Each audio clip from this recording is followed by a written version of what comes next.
segala sesuatu oleh Allah itu ditetapkan berdasarkan apa yang disebut dengan sunnatullah. Sunnatullah artinya apa yang ada di alam semesta ini diciptakan oleh Allah dengan hukum yang kita sebut dengan sebab akibat, hukum kausalitas. Orang mendapatkan kebaikan-kebaikan, kenyamanan-kenyamanan, kemenangan-kemenangan ini ketika orang melakukan sebab kausalitas. Assalamualaikum warahmatullahi wabarakatuh. Alhamdulillahi rabbil alamin. Wa bihi nasta'inu ala umuri dunya waddin. Wassalatu wassalamu ala ashrafil anbiya'i wa sayyidil mursalin. Sayyidina wa maulana Muhammadin wa ala alihi wa ashabihi wattabi'ina lahum bi ihsanin ila yaumiddin. Amma ba'd. Kaum muslimin jamaah, bapak-bapak, ibu-ibu, hadirin sekalian yang saya hormati rahimakumullah. Alhamdulillah, puji dan syukur kehadirat Allah Subhanahu wa taala. Pada malam hari ini kita kembali diperkenankan oleh Allah, diberikan kesempatan dan diberikan kesehatan serta diberikan kekuatan sehingga malam hari ini kita kembali bisa bersama-sama mengkaji ayat-ayat Allah Subhanahu wa taala, mengkaji tafsir Al-Qur'an Al-Karim. Pada malam hari ini insyaallah kita lanjutkan ayat yang ke-78, ayat yang ke-78 dari Quran surat An-Nisa. A'udzu billahi minasy syaithanir rajim. Bismillahirrahmanirrahim. Aynama takunu yudrikkumul maut walau kuntum fi burujin musyayyadah. وَإِن تُصِبْهُمْ حَسَنَةٌ يَقُولُوا هَذِهِ مِنْ عِنْدِ اللَّهِ وَإِن تُصِبْهُمْ سَيِّئَةٌ يَقُولُوا هَذِهِ مِنْ عِنْدِكَ قُلْ كُلٌّ مِنْ عِنْدِ اللَّهِ فَمَا لِهَؤُلَاءِ لا يكادون يفقهون حديثا ما أصابك من حسنة فمن الله وما أصابك من سيئة فمن نفسك وأرسلناك للناس رسولا وَكَفَى بِاللَّهِ شَهِيدًا. Allahumma arhamna bil Qur'an. Aynama takunu, dimanapun kalian berada, yudrikkum, maka akan menjumpai pada kalian, akan mengejar, akan menjumpai pada kalian al-mautu, kematian. Walau kuntum, dan sekalipun kalian fi burujin, berada di bangunan atau benteng-benteng musyayyadatin, yang dikokohkan. Sebagian ahli tafsir mengatakan maknanya fi burujim musyayyadah, maknanya buruj adalah bintang, sehingga maknanya walau kuntum, sekalipun kalian berada fi burujin, di bintang-bintang musyayyadatin, yang sangat tinggi. Kaum muslimin jamaah Bapak Ibu yang saya hormati rahimakumullah. Kata al-buruj merupakan jamak dari kata burj yang maknanya bisa al-bina al-qawi, bangunan yang kuat, wal hisn, benteng yang kuat. Bisa juga bermakna al-buruj adalah jamak ya, dari kata al-burj yang maknanya adalah bintang, seperti pada firman Allah Subhanahu wa taala, Tabarakalladzi ja'ala fis samai buruja. Maha suci Allah, zat yang telah menciptakan, telah menjadikan atau telah menciptakan fis samai, di langit, burujan, bintang-bintang. Dalam ayat yang lain Allah mengatakan was-samai zatil buruj, dan demi langit zatil buruji yang memiliki bintang-bintang. Bapak Ibu yang saya hormati rahimakumullah, apakah kita maknai al-buruj dalam arti benteng yang kokoh, benteng yang kuat, ataukah kita maknai burujin musyayyadah, maknanya bintang-bintang yang tinggi? Semua menggambarkan bahwa tidak ada satupun tempat di mana tempat itu bisa menyelamatkan manusia dari kematian. Tidak ada satupun tempat yang bisa melindungi manusia dari malakul maut, dari malaikat maut, malaikat pencabut nyawa. Kaum muslimin jamaah, Bapak Ibu yang saya hormati rahimakumullah, ayat 78, yakni pada firman Allah Subhanahu wa taala, "Ainama takunu yudrikumul maut walau kuntum fi burujin musyayyadah."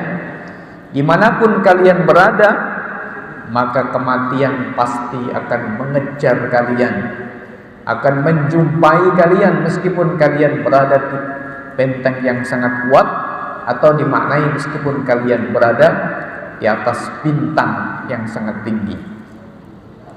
Firman Allah Subhanahu wa taala ini tentu saja berkaitan dengan ayat sebelumnya. Ayat sebelumnya berbicara tentang apa? Tentang sejumlah orang yang ketika diwajibkan berperang, mereka takut kepada manusia melebihi takutnya kepada Allah. Mereka meminta agar diberikan tenggang waktu, diberikan sedikit kesempatan. Jangan diwajibkan sekarang, diwajibkan nanti saja.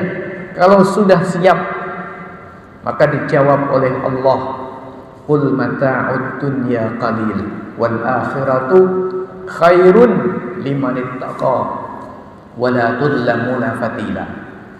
Katakanlah wahai Rasulullah, mata'ud dunya qalil, kesenangan dunia itu sedikit, wal akhiratu khairun liman ittaqa, sedangkan akhirat jauh lebih baik bagi orang-orang yang bertakwa. Artinya, kalaupun jihad ini mengantarkan kepada kematian, maka sesungguhnya kematian dalam jihad yang disebut dengan syahid itu jauh lebih baik dunia. Karena kehidupan di dunia, kenikmatannya hanya qalil, hanya sedikit, tentu tidak seimbang, tidak sebanding dengan pahala yang telah disiapkan oleh Allah Subhanahu wa taala untuk orang-orang yang mati di medan jihad fisabilillah. Dalam sebuah hadis, Nabi sallallahu alaihi wasallam menggambarkan kenikmatan dunia yang dikatakan oleh Allah qalil, sedikit. Nabi menggambarkan dengan seperti gambarannya orang yang mencelupkan jarinya pada laut, lalu dia mengangkat kembali jarinya. kata Rasulullah, yang nempel, air yang nempel di jari itulah ibarat kenikmatan dunia. Sedangkan air yang tersisa yang masih berada di lautan itu adalah ibarat kenikmatan di surga, kenikmatan yang disediakan oleh Allah Subhanahu wa taala bagi orang-orang yang beriman. Jadi gambaran qalil, sedikit, yang dikatakan oleh Allah mata'ud dunya qalil. Kehidupan dunia itu kenikmatannya sangat sedikit, diberikan gambaran oleh Rasulullah dengan perumpamaan seseorang mencelupkan ujung jarinya ke dalam laut, lalu dia cabut kembali, lihat yang nempel di jarinya itulah kenikmatan dunia, sedangkan yang masih tersisa di laut itu ibarat kenikmatan akhirat. Jadi apakah itu bisa dibandingkan? Tentu tidak bisa dibandingkan. Basah yang menempel pada jari kita dengan air laut tentu tidak bisa dibandingkan. Sedikit banyaknya sama sekali tidak bisa dibandingkan karena terlalu jauh untuk dibandingkan. Kaum muslimin jamaah, Bapak Ibu yang saya hormati rahimahullah. Lalu pada ayat yang ke-78 Allah menyampaikan hakikat tentang kematian, bahwa kematian itu akan datang kapan saja dan di mana saja. Tidak ada orang yang bisa lari menyelamatkan diri dari kematian. Sehingga maknanya berjihad fisabilillah tidak mendekatkan kepada kematian. Sebagaimana menghindar diri dari berjihad fisabilillah juga tidak memperpanjang usia. Bapak Ibu yang saya hormati rahimahullah, kalau ayat ini kita baca secara terpisah, sebagaimana menurut sebagian ahli tafsir, ayat ini berbicara secara terpisah, tidak dikaitkan dengan ayat sebelumnya.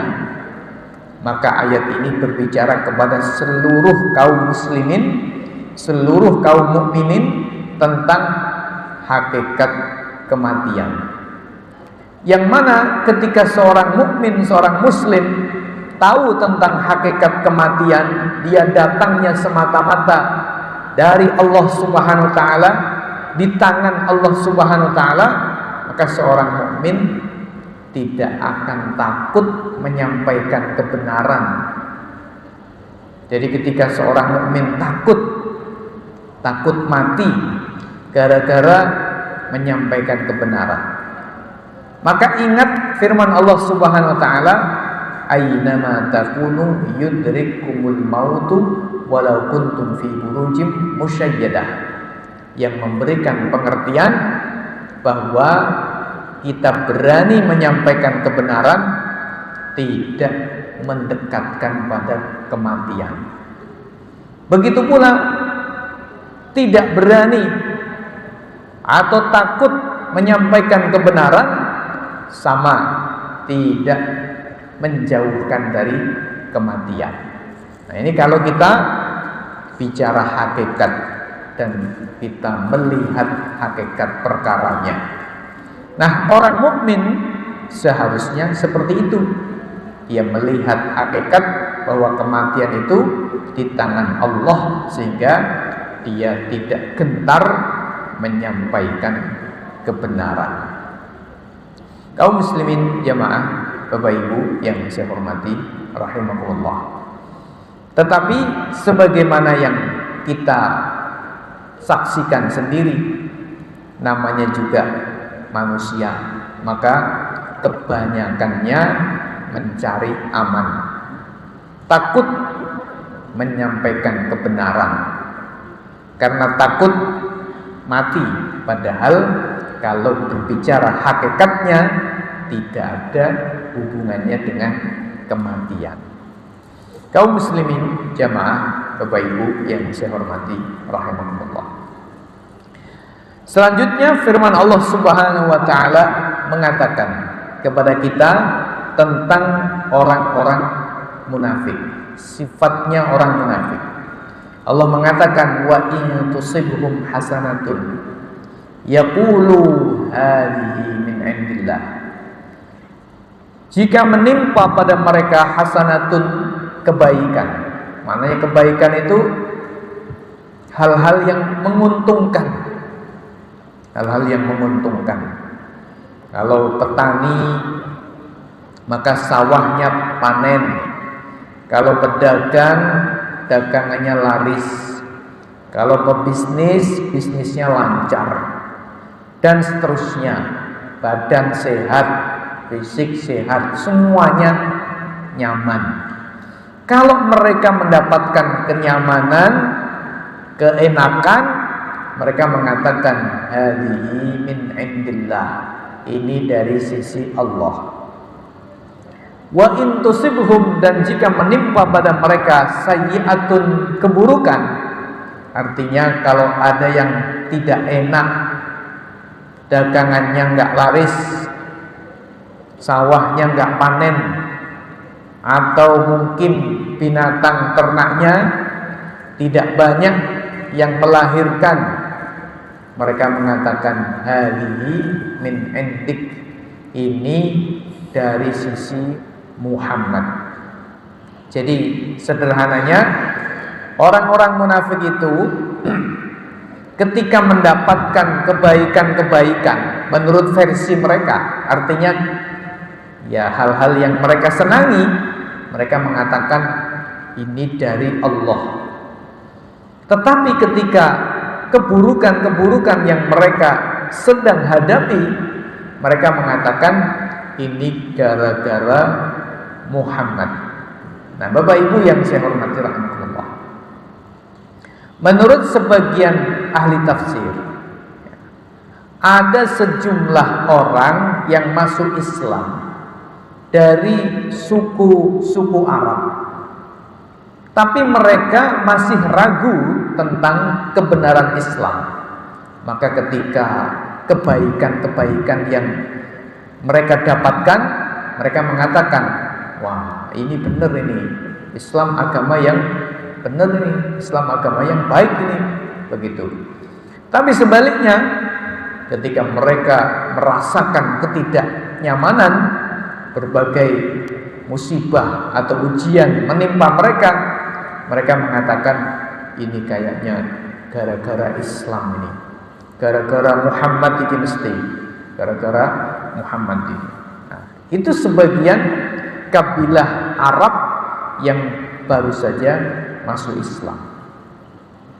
Sebagian ahli tafsir mengatakan ini adalah orang-orang munafik yang hidup di Madinah.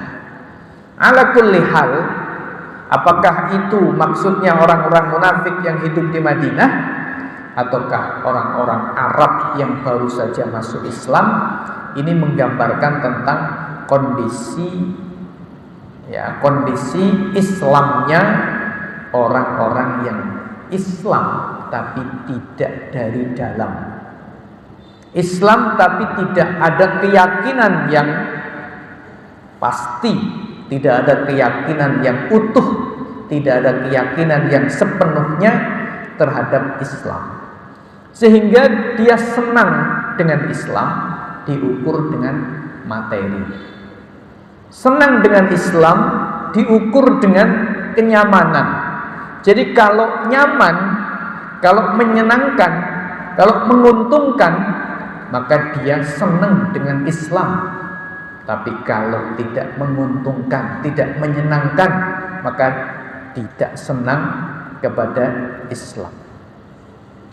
Dalam sebuah ayat Allah Subhanahu wa taala menyinggung tentang orang seperti ini. Al-Quran mengatakan, wa minan nasi may ya'budullaha ala harf.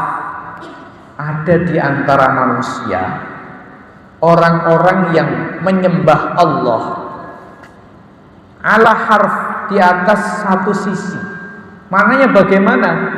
Kalau hidupnya enak, dapat berbagai macam kenyamanan, dia merasa senang kepada Allah.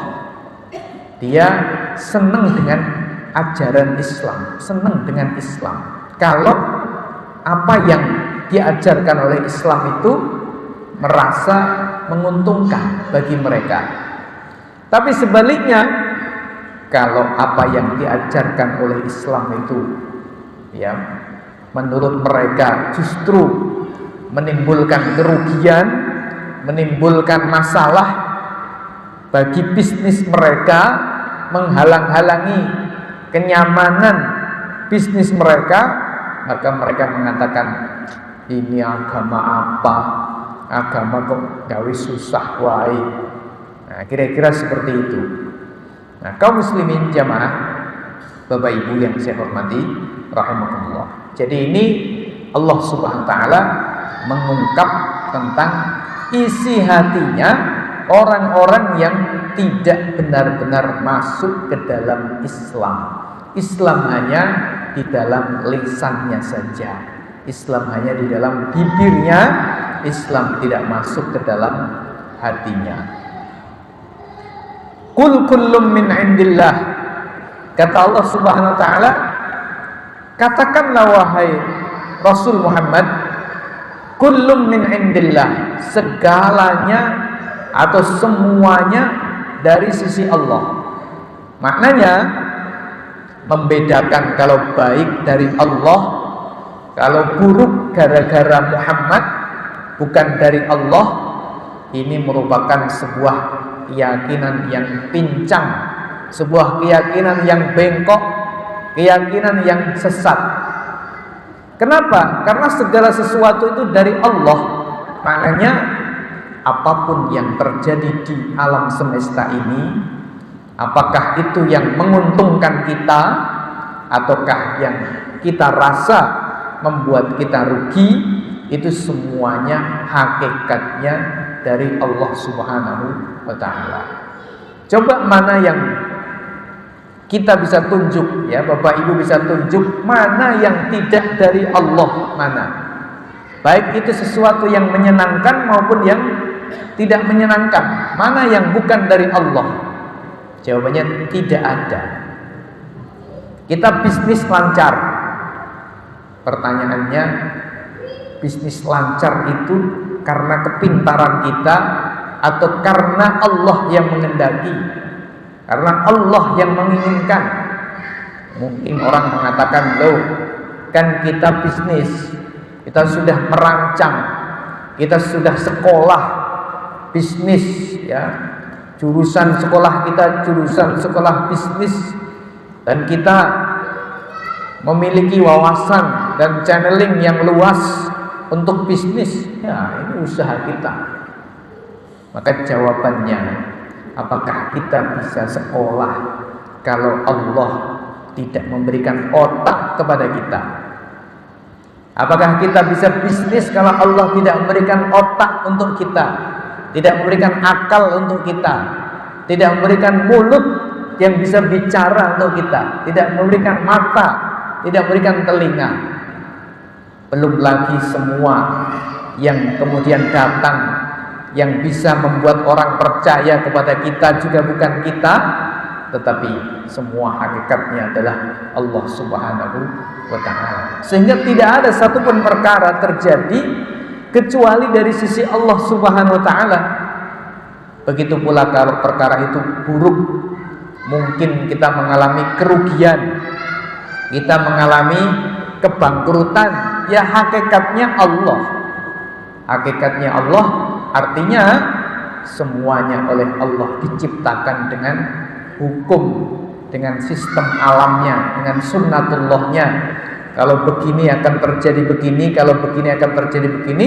Allah sudah menetapkan begitu caranya alam semesta ini diatur oleh Allah. Maka berarti sama, itu hakikatnya terjadi karena kehendak Allah Subhanahu wa ta'ala, dari Allah Subhanahu wa ta'ala. Karena itu maka mengatakan kalau baik dari Allah, kalau buruk dari Muhammad, gara-gara Muhammad, maka ini merupakan sebuah keyakinan yang tidak lahir dari pemahaman. Oleh karena itu maka Allah katakan, fama lihaula'il qaumi la yakaduna yafqahuna haditsa. Allah mengatakan, fama lihaula'il qaum, mengapa fama lihaula'il qaum, mengapa orang-orang itu, manusia-manusia itu, la yakaduna yafqahuna haditsa, nyaris-nyaris tidak faham berbicara, tidak faham perkataan. Jadi kenapa orang-orang itu nyaris tidak faham perkataan? Maknanya mereka tidak menggunakan akalnya, sehingga omongan mereka menggambarkan dari akal yang tidak waras, dari akal yang tidak menggunakan, ya, dari akal yang tidak lurus, tidak jernih dalam menggunakannya untuk berpikir. Kaum muslimin jamaah, Bapak Ibu yang saya hormati rahimakumullah. Jadi ayat ini menyinggung tentang orang-orang munafik atau orang yang sejenis dengan mereka, yang ketika mereka mendapatkan kebaikan mereka senang, ketika mendapatkan keburukan mereka benci kepada Rasulullah SAW dan menjadikan Islam sebagai penyebab keburukan itu bagi mereka. Maka digambarkan oleh Allah, mereka ini adalah orang-orang yang tidak punya akal, tidak bisa memahami hakikat perkaranya. Padahal sesungguhnya segala perkara itu berada di tangan Allah Subhanahu wa ta'ala. Lalu pada ayat yang ke-79 Allah katakan, ma asabaka min hasanatin faminallah wa ma asabaka min sayyi'atin famin nafsik. Ma asabaka, apa saja yang menimpa kamu wahai manusia, min hasanatin, berupa kebaikan, faminallah, maka dari Allah, wa ma asabaka min sayyi'atin famin nafsik, dan apa saja yang menimpa kamu min sayyi'atin, berupa keburukan, famin nafsik, maka itu dari sisimu. Kaum muslimin jamaah Bapak Ibu yang saya hormati rahmatullah, putra bisa mengendalikan sedikit. Nah, jadi dari sini nampaknya kayak sedikit berbeda antara ayat 78 dengan 79. Nah, jadi seolah-olah antara ayat 78 dengan 79 ini sedikit ada perbedaan.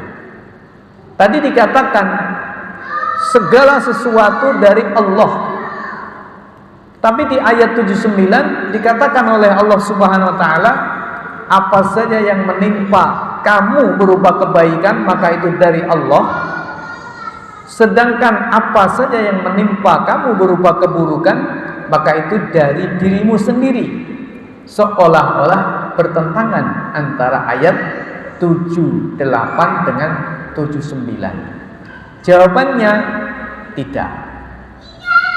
Ya, tidak bertentangan antara 78 dengan 79. Sebab ayat 78 niki berbicara tentang hakikat segala perkara, baik buruknya, enak tidaknya, itu dari Allah Subhanahu wa ta'ala.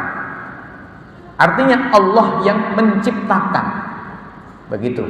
Sedangkan ayat 79, maka Allah Subhanahu wa ta'ala menyampaikan atau berbicara kepada kita bahwa segala sesuatu oleh Allah itu ditetapkan berdasarkan apa yang disebut dengan sunnatullah.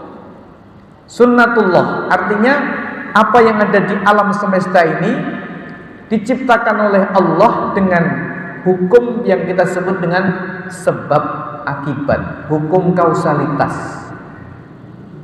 Orang mendapatkan kebaikan-kebaikan, kenyamanan-kenyamanan, kemenangan-kemenangan ini ketika orang melakukan sebab kausalitas. Misal begini, hari ini kaum muslimin diberikan ujian oleh Allah, ujian posisi dia, bagaimana dia memposisikan dirinya, yaitu misalnya saudara-saudara di Palestina dihancurkan oleh musuh. Kewajiban kaum muslimin apa sebenarnya? Yaitu berjihad fisabilillah.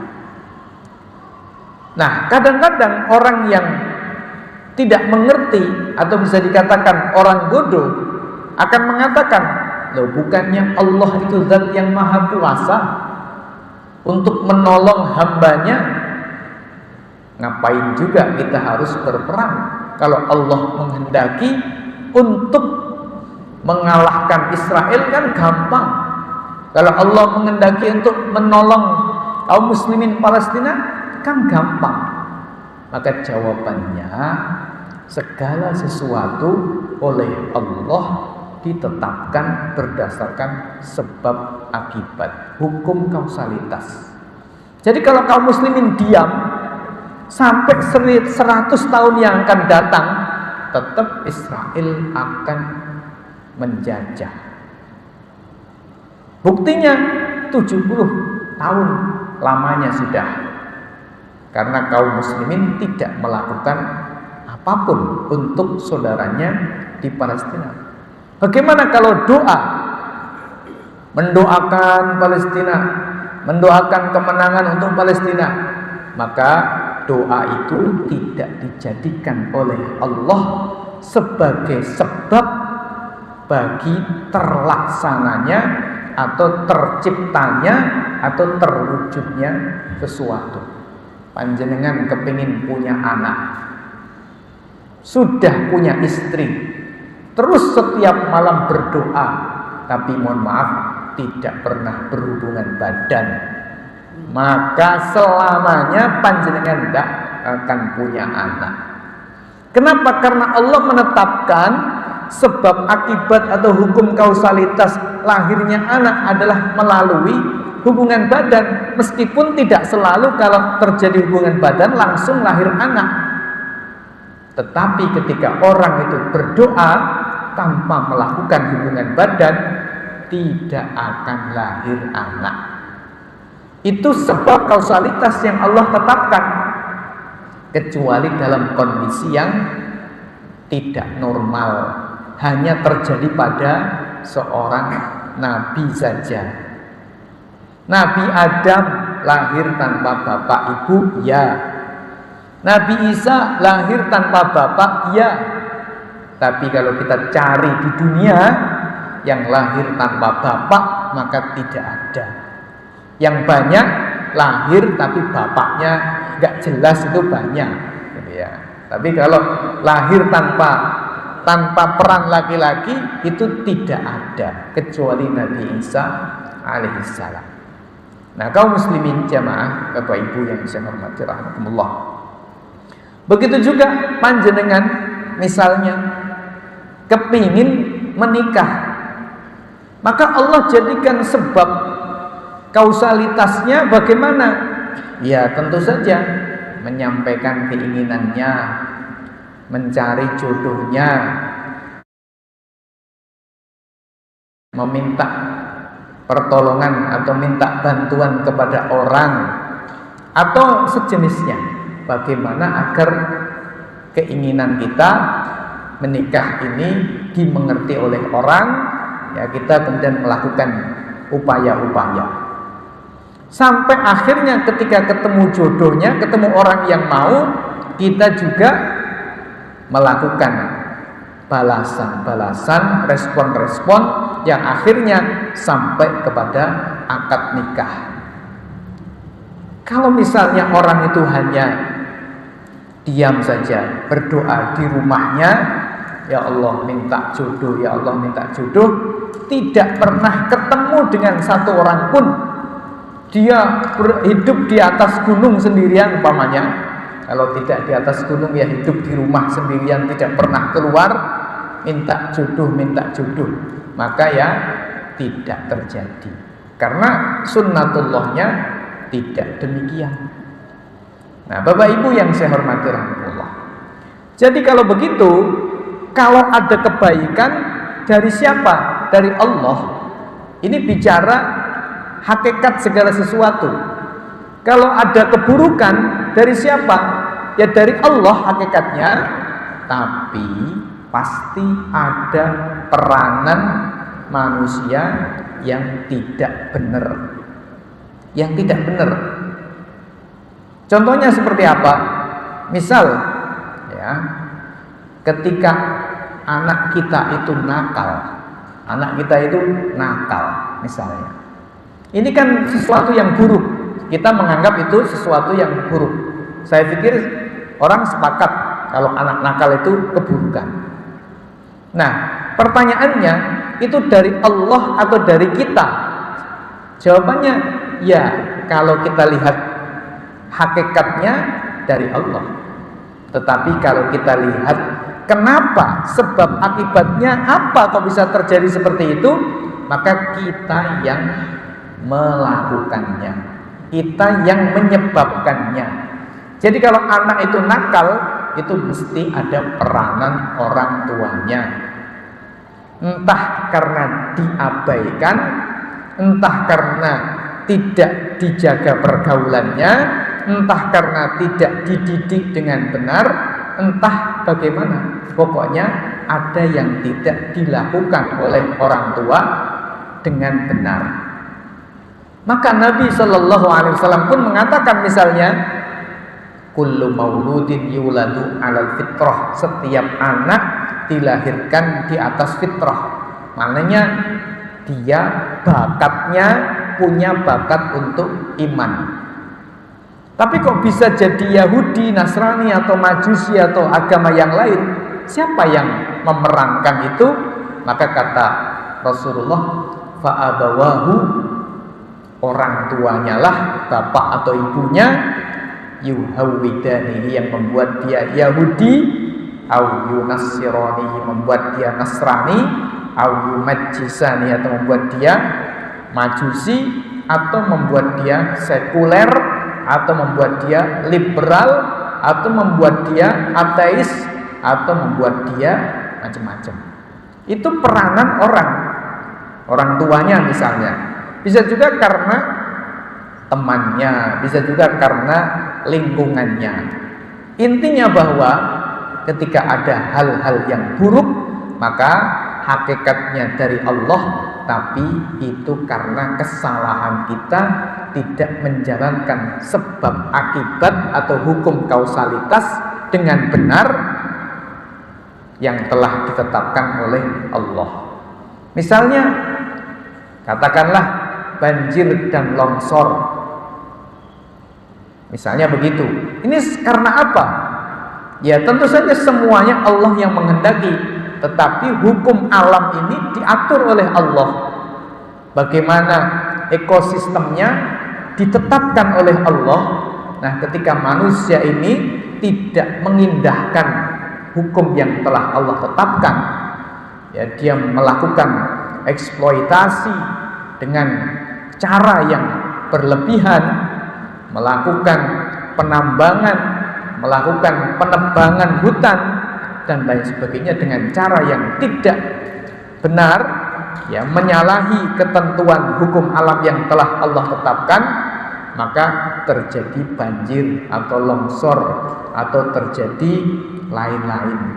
Itu sebenarnya siapa yang mengantarkan itu? Ya berarti manusia. Famin nafsik, maka dari dirimu. Kita sakit misalnya, secara umum manusia ini lahir dalam kondisi sehat, tumbuh kembang dalam kondisi sehat secara umum. Bukan berarti tidak ada orang yang lahir cacat, ada ya, bukan tidak ada tapi ada. Tapi secara umum, ini bicara secara umum, orang ini lahir dalam keadaan normal, baik-baik saja. Lah, terus yang menyebabkan dia sakit apa? Bahasa kita, pola hidupnya, mungkin makannya, pola makannya, tidak pernah berolahraga, tidak bisa mengontrol emosinya, ya, sehingga kemudian yang terjadi masalah-masalah dalam fisiknya, mulai dari asam lambung yang tinggi, tensi yang tinggi, ya, kemudian gula yang tinggi, dan seterusnya. Itu sebabnya siapa atau apa? Jawabannya ya sebabnya menyalahi ketetapan hukum alam atau sunnatullah yang telah Allah tetapkan. Nah, siapa yang melakukan itu? Ya manusia. Makanya Allah katakan, wa ma asabaka min sayyi'atin famin nafsik. Apa saja yang menimpa kamu berupa keburukan itu salahmu. Nah, begitu maknanya. Allah tidak bisa disalahkan, wong Allah sudah menetapkan hukum aturan semuanya. Wa arsalnaka lin-nasi rasula wa kafa billahi syahida. Dan kami Allah mengutusmu wahai Muhammad lin-nasi kepada seluruh manusia rasulan sebagai rasul. Maknanya bukan pembawa malapetaka, juga bukan orang yang mentakdirkan kebaikan-kebaikan. Rasulullah itu hanya seorang rasul, bukan Tuhan, bukan penentu kebaikan ataupun keburukan. Itu maknanya wa arsalnaka lin-nasi rasula wa kafa billahi syahida. Dan cukuplah Allah sebagai saksi kerasulan Muhammad sallallahu alaihi wa alihi wasallam. Demikian kaum muslimin jamaah Bapak Ibu yang saya hormati rahimakumullah, yang bisa kita pelajari pada malam hari ini. Mudah-mudahan ada manfaatnya. Kurang lebihnya saya mohon maaf yang sebesar-besarnya. Kita akhiri subhanakallahumma wa bihamdika asyhadu an la ilaha illa anta astaghfiruka wa atubu ilaik. Assalamualaikum warahmatullahi wabarakatuh.